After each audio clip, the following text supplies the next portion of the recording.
So for your early computer art inspired digital imaging homework, I want you to use it as review. And the two things I want you to review will be drawing and then what you did in your last homework assignment, which is getting shapes to animate to be generative, meaning they're moving on their own. They're going in one direction and they are then reversing. So here's an example of drawing where I just have a line and I'm drawing. But what I want you to do differently is to have this draw only on mouse pressed. So I have to wrap this in an if mouse pressed so that I only draw when I'm pressing the mouse, and that gives me a lot more control. So now I press and now I can get the line just where I want it to be. Okay? But I also want you to use a mouse press to be able to save the images and specifically to save them as PDFs. So I need to have two different mouse presses, one for the left mouse button and one for the right. So I'm going to specify that this is if mouse is pressed and mouse button equals two equal signs left. So now this only happens if the mouse is pressed and on the left mouse button. Oops. All right, so now let's get it set up for the PDF. Remember, you have a Word document on Blackboard from a couple of weeks ago that you could download. The first page is about using mouse press for just the regular old save frame, which will give you a small JPEG or TIFF. And the second page is about the PDF, which gives you the much higher quality one, and that's what you want to have.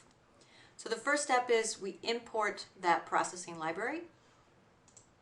So we go up to Sketch, Import Library, PDF. Okay, that gives us that line of code right up here at the top. The next step is in our setup, we're going to put begin record, PDF, comma, in quotes, the name of our recording. Now, I don't want to actually capture the background. I want it to have a transparent background. It'll make it easier to collage in Photoshop. So I'm going to put this code after the background. So begin, record, all caps, PDF, comma, and then I'll just put it 1.pdf.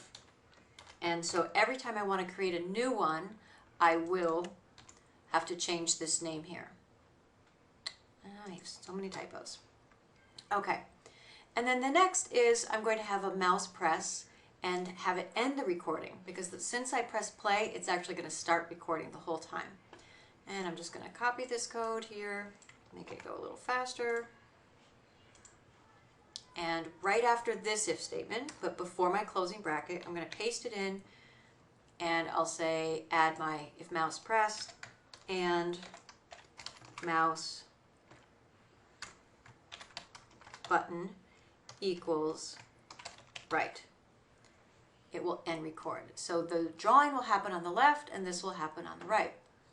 So I press play and I'm going to draw, make something that I kind of like. All right, and now I will actually just add a little line here.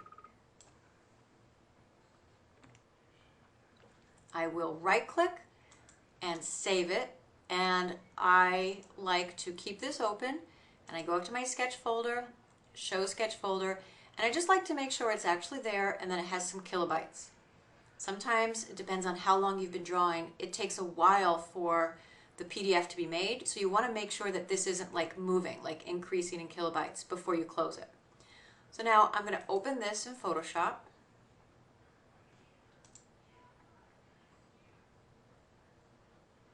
And it looks like nothing's there, but that's just because my stroke was white and the background is white. And now I'm going to create my file for the project, which is going to be in inches and is going to be 13 by 19 with a print resolution, 250, not a web one. Hit create. And then I'll copy that in, Control A, Control C, and Control V, paste it in. I can't see it because my background is white. I'll make that black. And there it is. Oops, wrong layer. So now let's do the same thing with the Bezier. I can close this one now. So I'll go over to my other sketch. So that was an example of drawing and using mouse press.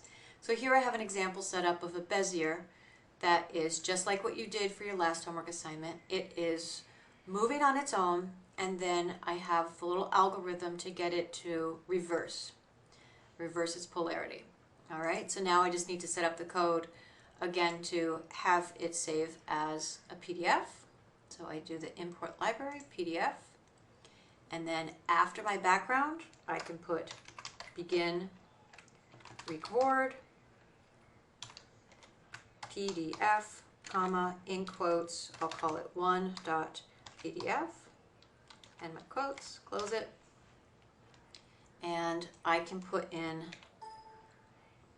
that last bit of code, which I will just copy again.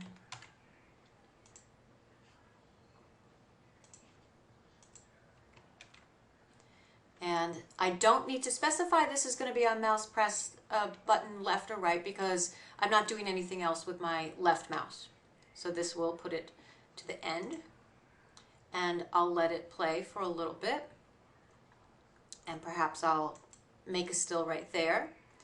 All right, and same thing, I'll go up to Sketch, Show Sketch Folder, make sure it's not moving, and open with Photoshop.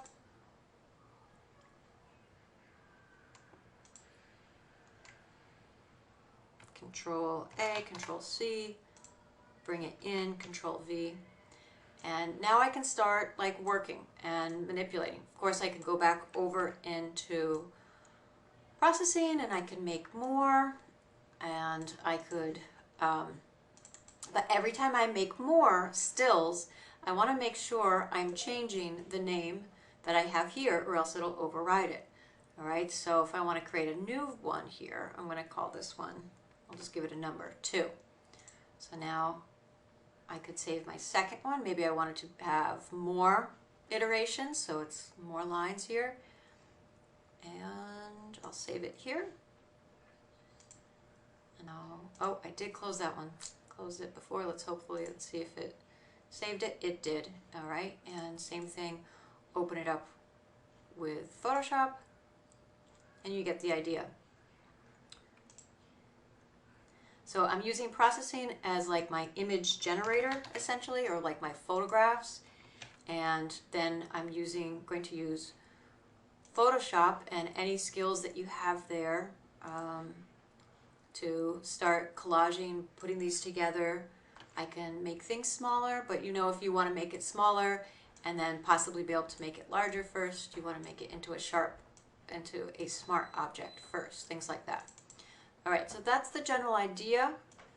Just remember, try to save it as PDF. It'll give you the higher quality images, and let me know if you have any questions.